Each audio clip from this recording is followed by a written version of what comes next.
Don't, it still hurts there. The words didn't travel far. They landed heavy in the grass. Silas Kerr knelt behind a fence post and his hands froze Medea. Nora Bell lay face down in the sun-baked weeds. Her shoulders shook like the wind was moving through dry leaves. A rope held her wrists tight, like a bad decision that wouldn't let go. Dust clung to her mouth. From the road, it looked wrong, and that was exactly what made it dangerous. Because out here, a man could be guilty before he ever touched a thing. Silas Kerr wasn't famous. He wasn't friendly in crowds either. Built like weathered oak, he moved like a man saving years. He ran cattle north of Red Bluff, where cottonwoods leaned over a stubborn creek. He spoke plain, listened more than he talked, and that bothered people. Quiet men get accused quicker. Silence leaves room for imagination. Silas had grief buried deep. Two small graves sat on the rise behind his house, and he never pointed at them. His wife, May, was away that week visiting kin down toward Winslow. Silas didn't like empty rooms, but he liked pity even less. So he worked, and let work pretend it was peace. Nora Bell didn't belong on his land, and she knew it. She was a teacher's daughter from downriver, soft hands, hard eyes. Her father had died the winter before, and the world had moved in fast. Not with comfort, with papers, with men who smiled like doors closing. A man named Curtis Vane had taken charge, calling himself her guardian. Clean collar, gentle voice, the kind of kindness that felt rented. In Red Bluff, folks trusted a neat vest more than a trembling voice. Nora learned that lesson early and the painful way. She tried to leave. The town said she was confused. Then she ran, because running was the last thing still hers. Silas found her by accident, the way hard things often begin.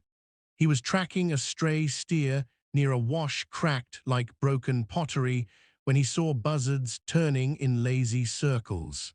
His stomach tightened. Buzzards don't circle hope. He pushed his horse, followed that dark spiral down, and then he saw it. A fence post, a rope wrapped low around it, and Nora beside it, wrists bound, cheek pressed into dead grass. Her dress torn, dirt had turned her into a rumor. She wasn't screaming, because screaming takes breath you might need later. She just shook and whispered like words were all she could lift. Hoofbeats. She heard them and tried to crawl away, slow, desperate, like a wounded animal choosing any direction. Every movement pulled pain through her ribs and stole air from her lungs. Don't, she whispered. The word cracked on the way out. It still hurts there. Silas stopped because he understood two things at once. He understood her pain, and he understood the picture the world would draw. A big rancher behind a hurt young woman in an empty field. Out here, that picture could hang a man. Silas hated that truth, and he hated that she knew it too, so he didn't step closer right away.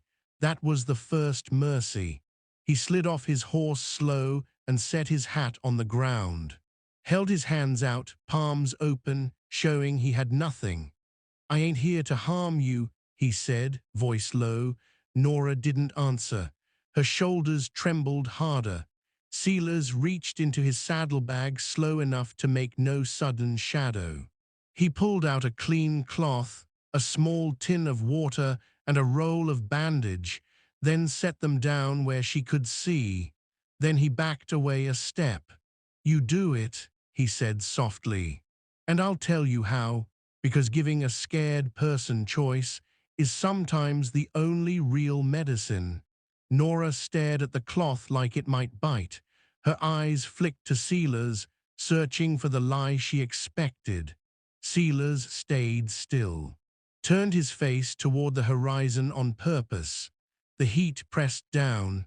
The sky looked too clean for what was happening.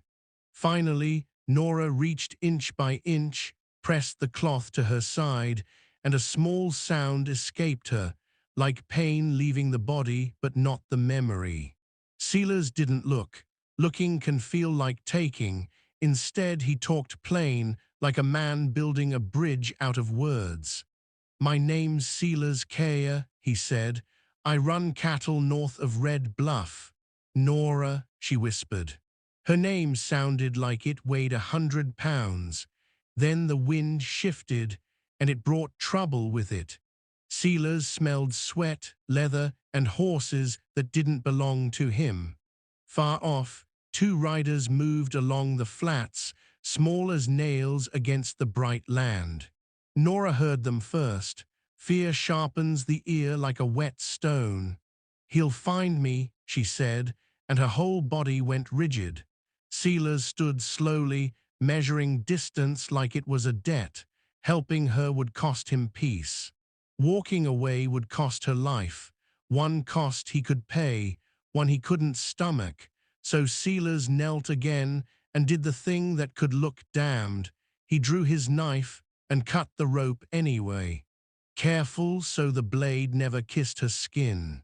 He eased his coat over her back, giving shade from the open sky. "I'm going to lift you," he said, "and I'll keep it decent." Nora's breath ran fast. She didn't say yes out loud, but she didn't whisper don't again either. Silas took that as permission. He slid one arm under her shoulders, one under her knees, and lifted slow. Pain flashed across her face like lightning behind cloud. She was lighter than she should have been, bone and shaken muscle. Silas carried her to his horse and kept his eyes away, set her against the saddle and let her hold leather for balance. In the distance, the riders turned when they saw movement. They didn't rush, and that chilled Silas most.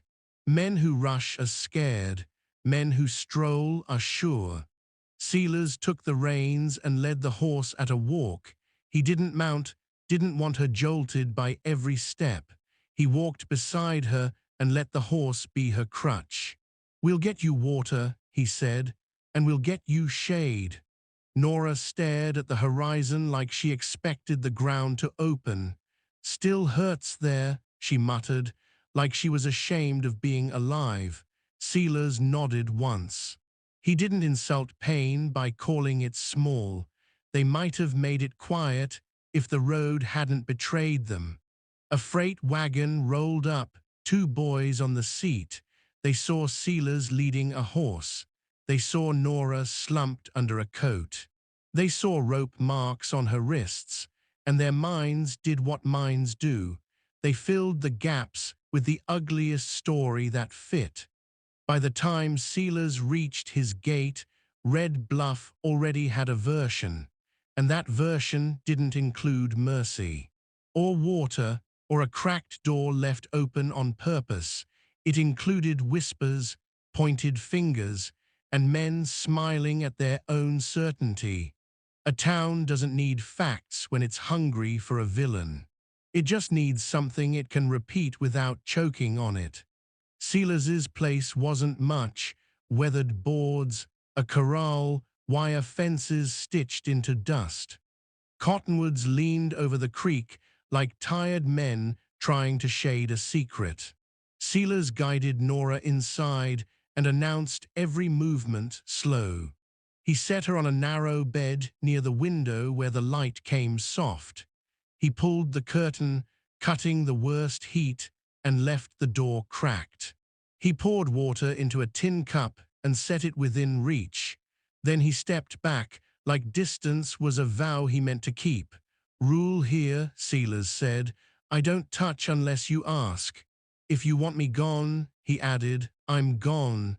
Nora watched him. Confusion fought fear on her face. Most men didn't offer exits, not when they had the upper hand. Silas washed his hands at the basin slow enough for her to hear the water. Didn't rush, because rushing looks like hiding something you shouldn't have. Night came down hot and thick. Crickets filled every corner with noise. Nora slept in pieces, waking with sharp breaths, hands guarding herself. Each time she startled, Silas stayed where he was by the kitchen table, cleaning tack that didn't need cleaning, because still hands can look guilty. "You're safe," he said softly. Even he heard how thin it sounded. He didn't promise forever. Forever gets people buried. Before dawn, Silas walked the fence line alone. The air was cooler, but the ground already held heat like a grudge. He found tracks at the water trough, 2 horses and a mule. Someone had come close. Someone was waiting for the right moment. Silas stared at those prints and felt the day tightening like a knot. He went back inside and didn't tell Nora right away. Fear spreads fast, and he wouldn't feed it unless he had to. He made coffee weak and bitter, cut bread into small pieces, and set it on the table, then stepped back like the table was a line. Nora ate slow, watching him like a stray cat measuring a hand. Silas gave her something small to do. "If you feel up to it," he said, "sort these beans for stew tonight." It wasn't about stew, both of them knew that. It was about choice, and about a normal task in an abnormal morning. Later, Silas saddled his horse. Nora stiffened at the sound of leather. She thought he was leaving, because leaving is what men do when it gets hard. "I ain't riding off," Silas said. "I'm riding close to listen. Those tracks weren't coyotes. He already sees you," he added, "so we'll see him back." Nora swallowed and nodded like it cost her years. They rode into Red Bluff late morning when the heat made the street shimmer. The town looked ordinary. That's how danger likes to dress. A store, a church, a small jail, men leaning like they own time. Silas kept his hat low. Kept Nora on his right side. Didn't hold her arm, didn't push her pace. He let her choose each step, and that kept her from breaking. Inside the general store, a man looked too long, then looked again. His smile didn't reach his eyes. "Miss Bell," he said, like her name was a rope he could tug. Nora froze. That man was Briggs Lowry, Curtis Vane's man. "Your guardian's worried sick," Lowry said. "Come on home now." Home, the word sounded like dust in Nora's mouth. Silas stepped between them. "She ain't going anywhere," Silas said, calm enough to make Lowry blink. Lowry spread his hands like a preacher practicing patience. Now, this is family business." Then the door opened, and a badge walked in like a joke. Deputy Clay Harkin came off the boardwalk chewing slow, eyes hungry, grin lazy, badge bright like it got polished for show. He looked Nora up and down without hiding it.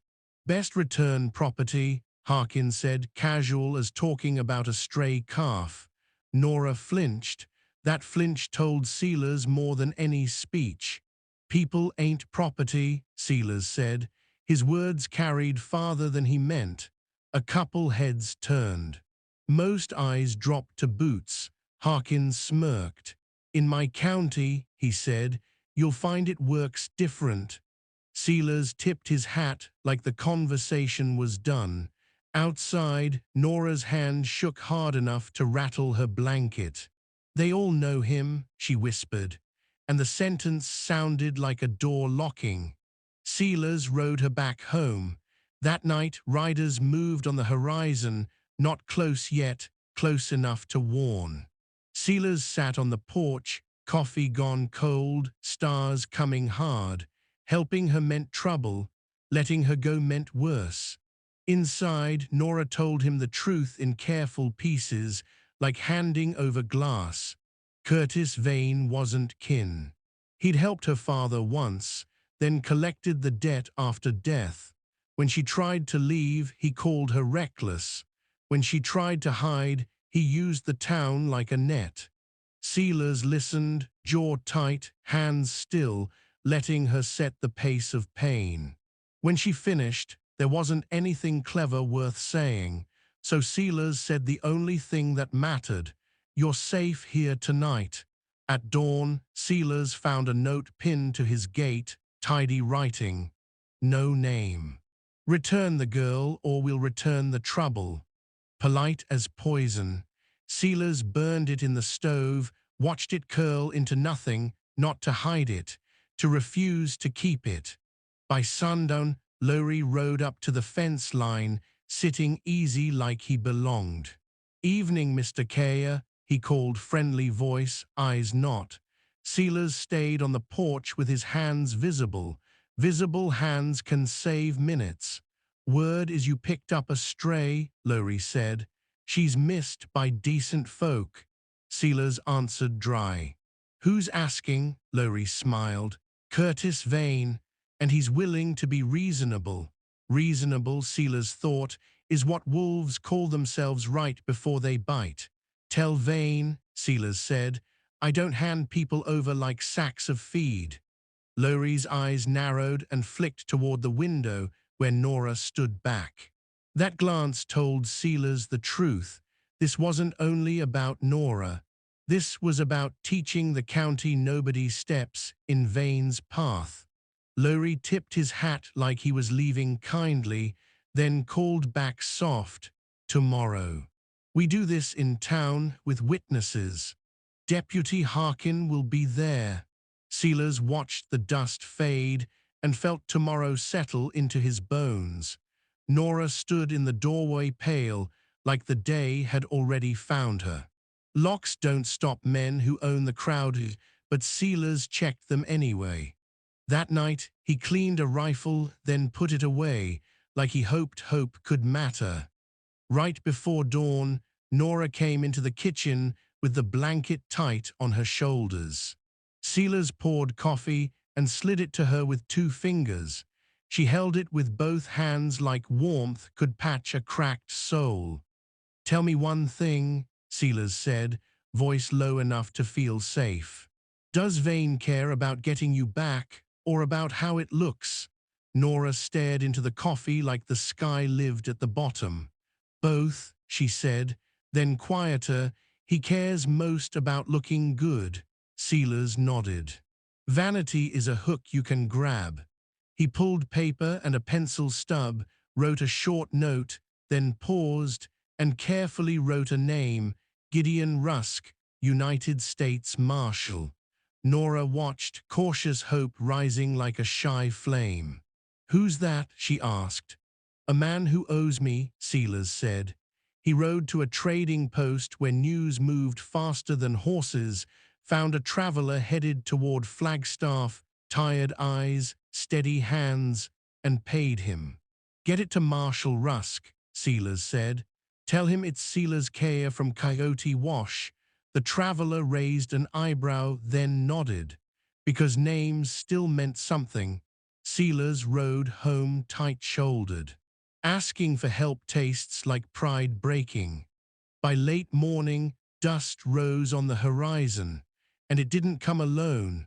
3 riders approached in a line, rifles resting casual like furniture. The lead man wore a clean coat and a calm smile that didn't reach truth. Curtis Vane. He stopped outside the fence like he respected property lines on paper. "Morning, Mr. Kerr," he called, friendly as a church usher. Vane looked past Silas, eyes finding the house like it was already his. "Come on home, Nora," Vane said, gentle. "I'll forgive all this." Nora's breath turned thin. Silas shifted just enough to block her view, give her a slice of air. "This is family business," Vane said, polish over teeth. "You don't know what you're meddling in." Silas leaned forward a touch, voice even as dry ground. "I know what fear looks like. And I know what you want back." One of Vane's men shifted his rifle, not pointing, just letting metal speak. Vane smiled, but his eyes went harder. We do this in Red Bluff today, Vane said. Deputy Harkin will witness it proper. If you don't bring her, he added, I'll bring the county to you. Then he tipped his hat and rode away slow, slow like time obeyed him. Nora whispered, he wants witnesses. Because witnesses can be turned into chains. Silas nodded and made the only choice that had daylight in it. We go to town, Silas said. And we go before he writes the ending. Nora swallowed hard. I can't do this, she whispered. Silas answered like an old man calming a skittish horse. You can, and I'll walk the hard parts with you. They packed light, water, food, cloth, salt. The road ran open, and emptiness watched them like it had eyes. Silas read tracks in the dust. 3 sets followed, no hiding. They were pacing them, staying far enough back to pretend they weren't hunting. Nora noticed anyway. I feel them, she whispered, like a prayer to no one. Silas handed her jerky without turning his head. Eat, he said. Living bodies need fuel, even when the soul wants out. By midday, Red Bluff sat ahead, dusty, ordinary, and crowded with staring. Men paused at hitching posts. A woman froze mid-step with a bucket. Nora pulled her blanket tight. Silas angled his horse to shield her. Deputy Harkin laned by the jail, grin ready, badge bright. Lowry stood nearby, pleased like the ending was already written. Curtis Vane waited in the shade, calm as a man expecting applause. Harkin stepped off the boardwalk and let his voice carry like a whip. Mr. Kerr, you sure do like making work for good folks. Silas swung down slow. I came to keep it calm, he said. Harkin chuckled. Calm is you handing her over? Ask her what she wants, Silas said, plain enough to cut through dust. Harkin looked at Nora, smile thin, eyes sharp like a man counting cattle. Nora tried to speak, fear tightened her throat like a fist. Silas shifted 1 step, giving her space. You don't owe anyone a speech, Silas said. 1 word is enough, Nora swallowed. Then she found the smallest word with the biggest spine. Nope. The street went still around it. A few heads turned. Some eyes dropped like guilt had weight. Harkin's smile thinned. She's confused, Harkin said. Curtis Vane sighed like a patient caretaker. Women get confused, he added, soft enough to sound kind to cowards. Lowry stepped forward, hand lifting toward Nora, close enough to steal her air. Nora flinched. The crowd inhaled. Harkin pointed at the flinch like proof. There, he said, she's scared, she needs to go home. Silas's voice dropped low. She's scared of you and the men you stand with. Harkin leaned close, voice turning into advice that was really a threat. You walk away, keep your ranch. Nobody gets hurt. Silas almost laughed, because that was the truest thing said all morning. He looked around and saw fear stacked in faces like cordwood. Vane had shaped the crowd already. The crowd was a wall, so Silas used a different tool. He called a name into daylight. Ben Holloway.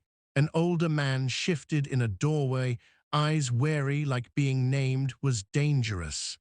I bought feed from you last summer, Silas said. You remember? Ben didn't answer fast. Silas kept going. You ever seen Curtis Vane lose his temper when he don't get his way? The street went quiet. Vane's smile froze for half a heartbeat. Harkin snapped, that's enough. He reached for Silas's arm. Silas twisted away. Lowry shoved him hard enough to make boards creak. Silas stumbled, caught himself, and came back with 1 short punch to Lowry's ribs. Lowry folded with a gasp. The crowd reacted like one animal. Harkin's hand went to his gun, pulled it halfway, not for protection, for permission. Stay with your horse, Silas told Nora. Hold the reins, don't run. Harkin leaned in. You made this easy, old man. Silas held his hands up. He didn't reach for steel. He didn't want to win. He wanted to survive the next minute. Curtis Vane stepped closer, careful like approaching a spooked horse. Silas, Vane said soft, you're making this worse. Silas stared at him. I know what you're doing, he said, and I know why. You need witnesses. Vane's smile held, but his eyes tightened. That's a wicked accusation, Vane said, inviting the town to agree. A murmur moved, not truth, comfort. Harkin lifted the gun higher. Bring her down, he ordered, looking at two men near the hitching rail. Those men started forward. Boots too loud in the quiet. Silas felt his stomach drop. This was the part that turns ugly fast. If he grabbed a gun, he'd confirm the lie. If he grabbed Nora, it would look like control. So he used the only thing left. His voice like a fence. Stop right there, Silas said, steady. This young woman already answered you. And her answer was no, but the men kept walking. Harkin's barrel glinted like a decision. You're obstructing, Harkin warned, tasting the word like candy. Lowry wheezed from the ground. Take her, he muttered. The crowd leaned in. Crowds love endings and hate responsibility. Then it shifted. A woman's voice cut through the dust. Not loud, certain. Maykaya pushed through the crowd, plain dress, sun hat, eyes sharp as nails. She wasn't a big woman, but she moved like she had weight. She saw Silas with his hands up, saw Nora by the horse, saw Harkin's gun half drawn, saw Vane's calm smile, and she understood the whole picture in one breath. She stepped into the street and spoke to Nora first, voice soft like shade. Honey, you don't owe these men a thing. Harkin blinked. He hadn't planned on a wife, on a respectable woman standing in the dirt with her spine straight. Ma'am, Harkin said, forcing his grin back, you should step aside. May tilted her head, like talking to a boy. Deputy, she said, why is your gun half out if you're only here to help? The crowd murmured. Because it's easier to question a man through a woman. Curtis Vane stepped forward, smile warmer like he welcomed May. Mrs. Kerr, he said, this is unpleasant and we all want what's best. May didn't blink. Funny thing, she said, men who say that usually mean what's best for them. That line hit different because she sounded like somebody's mother. And mothers make folks feel young. Harkin tried to take the stage again. Mrs. Kerr, step back. This man is under suspicion. May pointed her chin toward Nora. Then question the girl, she said. And do it like a lawman, not a bully. The men Harkin ordered forward hesitated. Men hate being watched by women. That hesitation bought Nora a breath. And breath is how courage starts. Vane tried to poison that courage. You don't know this young woman's habits, he said, letting the word habits hang dirty. She's troubled, impulsive, led astray, May answered fast. If she's troubled, why are you dragging her in public? If you're her guardian, why is your man reaching for her like a catcher? The crowd murmured again. Because May was asking what they were afraid to ask. Harkin got cruder. He pointed the gun at Silas now. Hands where I can see 'em. Silas didn't move. Silence can be a shield too. Nora's horse stamped once, a crack in the stillness. A helper reached for the bridle. Nora recoiled. May stepped closer to Nora, not touching, just blocking the worst eyes. You stay right here, May murmured. You're not alone. Then Ben Holloway stepped out of the doorway like his feet decided first. Deputy, Ben said rough, you're making a show and you know it. Harkin whipped his head. Ben swallowed hard. I've seen Vane lose his temper, Ben said. I've seen him do it quiet. Now the crowd shifted different. Because it wasn't only Silas talking, it was one of their own. That moment was the most dangerous moment of the day. Not the gun, not the punch, not the shove. The moment a scared man speaks is when the wolves decide to bite. Harkin started to draw fully, trying to slam the door on Doubt. Silas saw it. Time slowed like syrup in heat. He couldn't grab Harkin. He couldn't shout. So he said something small, meant for Nora, not the deputy. Keep breathing, he murmured. Eyes up, don't run. Nora looked at May, then Ben, then Silas. Realized this was the first time strangers stood near her without taking. That realization hurt, but it also gave her a spine. She took one deep breath. It shook, but it went in. She opened her mouth. Fear tried to hold her, then hooves, hard and fast. Dust storm at the far edge of town. A rider came in like real law has weight. Boots hit boards sharp. Silence followed him in. Lean, sun-worn, older than trouble, a badge on his chest, and it didn't belong to Red Bluff. United States Marshal Gideon Rusk. He looked once at Lurie on the ground, once at Harkin's hand near steel. Then he looked at Nora, and his voice came steady, not loud, not soft. Who's the young woman, and who's speaking for her? Nora's throat tightened, and this